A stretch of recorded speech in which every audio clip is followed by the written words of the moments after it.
नमस्कार, जोहार लाइव में आपका स्वागत करती हूँ। आज प्रदूषण नियंत्रण के अवसर पर एक कार्यक्रम आयोजित किया गया। बता दें झारखंड में प्रदूषण लगातार बढ़ गया है और इसके नियंत्रण को लेकर हम डॉक्टरों से बातचीत करेंगे और जानेंगे क्या है कारण और हम इससे कैसे बच सकते हैं। आइए जानते हैं। नमस्कार सर, आपका स्वागत करती हूँ जोहार लाइव में। सर, झारखंड में जो AIQ लेवल है वो काफ़ी ज़्यादा बढ़ी है। इसको लेकर आप क्या कहना चाहेंगे? AQI लेवल बहुत चिंता वाली चीज़ है क्योंकि ये एक ऐसा चीज़ है जहां हम लोग डायरेक्टली पोल्यूशन को मेजर कर सकते हैं। AQI लेवल सबसे ज़्यादा नुकसान करता है छोटे बच्चों को जो स्कूल जाते हैं या बुजुर्गों को जब वो कभी वॉक के लिए निकलते हैं। कभी कभी इन लोगों को सांस की बीमारी काफ़ी जटिल हो सकती है AQI लेवल के कारण। जी। सर, दूसरा क्वेश्चन ये है कि अभी झारखंड में जो है जितने सारे नदी तालाब है, अभी जो पिकनिक का समय आ रहा है उसमें भी लोग कचरा फैलाने का कोशिश करेंगे और करते हैं। इसको लेकर आप क्या कहेंगे? ये एक्चुअली सरकार के पास ना एम्प्लॉयमेंट देने का अवसर है। पिकनिक तो होना ही है। अगर उन गांव के लोगों को ही टेम्पोररी अपॉइंट किया जाए जी। वहां कचरा साफ करने के लिए तो किसी को तो एक जॉब भी मिलेगा, प्लस प्रकृति साफ रहेगा। आप सैलानियों को तो रोक नहीं सकते हैं, लेकिन इस बहाने आप किसी को एम्प्लॉयमेंट जरूर दे सकते हैं। जी। सर, मेरा तीसरा क्वेश्चन ये है कि झारखंड में जो रांची का झीरी पहाड़ है वहाँ पे काफ़ी लोग सर्वाइव कर रहे हैं और घर बनाकर रह रहे हैं। लेकिन इतने कचड़े में रहने के बावजूद भी वहाँ के लोगों को काफ़ी आने-जाने में प्रॉब्लम होती है और साँस की समस्या जो है काफ़ी लगातार बना हुआ है। इसको लेके क्या कहेंगे? इस तरह से पहाड़ में घर बनाना बहुत समय जानलेवा होती है। अभी तक हमारे राज्य में, लेकिन हमारे देश में ही दूसरे राज्य में इस तरह के पहाड़ में घर जब धंस जाते हैं तो अंदर किसी की भी जान जा सकती है। तो कहीं ना कहीं सरकार को या संस्थाओं को उनको विस्थापित करके उनको कुछ पुनर्वास देने का सोचना पड़ेगा। जितने लोग वहाँ रहते हैं उनके लिए 24 घंटे जोखिम में है, क्योंकि वहाँ रहते हुए उनको दिक्कत है, आते जाते हुए उनको दिक्कत है। तो कहीं ना कहीं उनको विस्थापित करके पुनर्वास करने का सोचना पड़ेगा। सर, चौथा क्वेश्चन ये है कि रांची में भी जो है AQI लेवल 200 के आसपास है।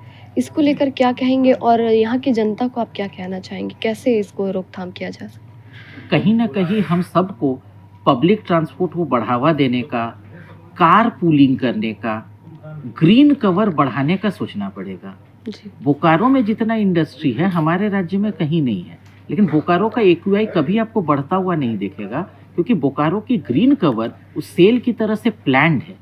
तो हमारे राज्य में, हमारे रांची में भी इतना अच्छा एक रांची म्यूनिसिपल कॉरपोरेशन है, तो कहीं ना कहीं उनको ग्रीन कवर को बढ़ाना पड़ेगा। जितने ऊंची बिल्डिंग है उनके दीवारों पे हैंगिंग गार्डन बना के ये सब AQI को बहुत कम समय में कम कर सकती है। सर, पाँचवा क्वेश्चन ये है मेरा कि झारखंड में अभी भी और रांची में अगर लोग बाज़ारों में निकलते हैं कुछ मार्केटिंग करने के लिए तो अभी भी प्लास्टिक की डिमांड करते हैं और दुकानों में भी अवेलेबल पाई जाती है। तो इसे कैसे रोका जा सकता है? क्योंकि छापेमारी भी होती है बट फिर वो मार्केट में अवेलेबल हो जाती है। तो क्या कहेंगे?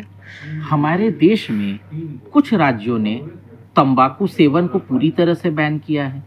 कुछ राज्यों ने, जैसे सिक्किम ने, प्लास्टिक को पूरी तरह से बैन किया है। जी। तो अगर हमारे राज्य सरकार भी उस इच्छा के साथ पहल करे तो ये जरूर होगा।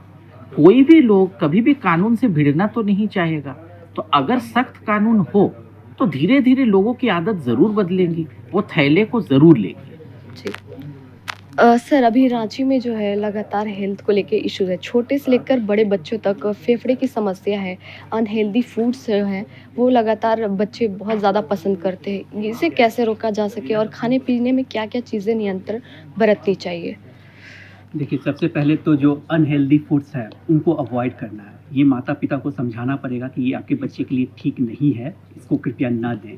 ये स्कूल की तरफ से भी आते रहते हैं कि अनहेल्दी फूड्स टिफ़िन में ना दें, लंच बॉक्सेस में ना दें। इसको माता-पिता को है कि वो अपने बच्चे को उस ओर अग्रसारित करें, प्रेषित करें उसको मानने के लिए, ठीक है।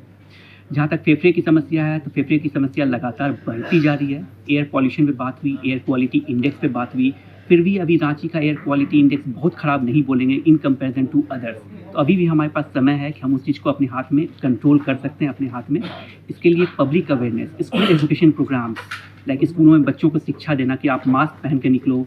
आप खुले में जहाँ पे आप देख रहे हो कि स्मोक है या फिर ज़्यादा बर्निंग हो रहे हैं, वुड्स बर्निंग या उस टाइप की कुछ चीज़ें जल रही है, वहाँ पे ज़्यादा देर ना रहो। पैसिव स्मोकिंग को अवॉइड करना है। ठीक है, तो ये सब स्कूल के बच्चों को जाकर के हमें जागरूक करने की ज़रूरत है। इसमें शिक्षक और बच्चे दोनों और अभिभावक तीनों का बहुत बहुत कोऑपरेशन ज़रूरी है। तो 2, तीसरा है कि हमें पब्लिक अवेयरनेस क्रिएट करना होगा, जो कि सबसे ज़रूरी है। अगर पब्लिक अवेयरनेस होगा तो अभी आपने जितनी बातें की कि यहाँ वहाँ प्लास्टिक का कचरा पड़ा हुआ है, तो उन सबको हमें एजुकेट करना पड़ेगा कि ये आप इधर उधर ना फेंको। उन्हें एक जगह हमें केंद्रित करना होगा और फिर उसका जो प्रॉपर तरीका है उसे डिस्पोज करने का, वो हमें सरकार की तरफ से उसे कानून के माध्यम से उसे सख्ती से पालन करना होगा। सर, अभी के जो बच्चे हैं जंक फूड ज़्यादा पसंद करते हैं और स्ट्रीट फूड को ज़्यादा पसंद करें, इससे मतलब कैसे रोका जा सके? बच्चों को किस चीज़ आकर्षित करना चाहिए? बच्चों को जंक फूड और जो भी आप बोल रही है स्ट्रीट फूड, ये अवॉइड करना चाहिए। ये उनके ग्रोथ के लिए, चाहे वो डेवलपमेंटल ग्रोथ हो, चाहे वो मेंटल ग्रोथ हो, किसी भी तरीके से अच्छा नहीं है। बच्चों को हेल्दी डाइट्स लाइक जैसे कि फ्रूट्स, वेजिटेबल्स जिसमें कि विटामिन सी हो, विटामिन ई हो, ये सब चीज़ें देने से उनकी इम्यूनिटी भी बूस्टअप होगी और वो जल्दी बीमार भी नहीं पड़ेंगे और उनकी हेल्थ भी अच्छी, स्टाइल भी अच्छी रहेगी। जी। सर, बच्चों के साथ-साथ तो बड़े जो हैं वो भी शाम में घरों से निकलते हैं और मोमोज़, पिज़्ज़ा, बर्गर इस पे ज़्यादा फ़ोकस रहता है उनका कि शाम में कुछ चटपटा खाएँ। तो इसको नियंत्रण कैसे किया जा सके और लोगों को क्या खाना चाहिए? किसी भी उम्र के, चाहे वो बड़ा हो या छोटा हो, जंक फूड और स्ट्रीट फूड जो अलग अलग तरीके के तेल वगैरह यूज़ करते हैं, उन सबको अवॉइड करना चाहिए। मॉर्निंग वॉक, इवनिंग वॉक ये ज़रूरी है बड़े और बुजुर्गों के लिए। वो शाम को टहले, स्वच्छ एरिया में टहले जहाँ उन्हें स्वच्छ हवा मिले। वो एयर प्योरीफायर यूज़ कर सकते हैं घर में अपने स्वच्छ वातावरण के लिए और अपनी इम्यूनिटी को बढ़ाने के लिए अच्छी चीज़ें, फ्रूट्स वगैरह का सेवन कर सकते हैं, जिसमें कि विटामिन सी, विटामिन ई, सलाद्स जैसे हमारे होता है।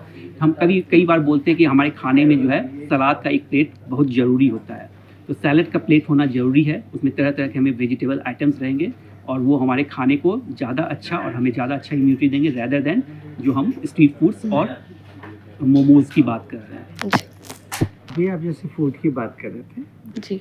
खाना अपने में हानिकारक नहीं होता है, चाहे हम घर में बनाए चाहे बाहर में बनाए। उसमें जो मिलावट होता है, एडल्ट्रेशन जिसको बोलते हैं, वो गड़बड़ है।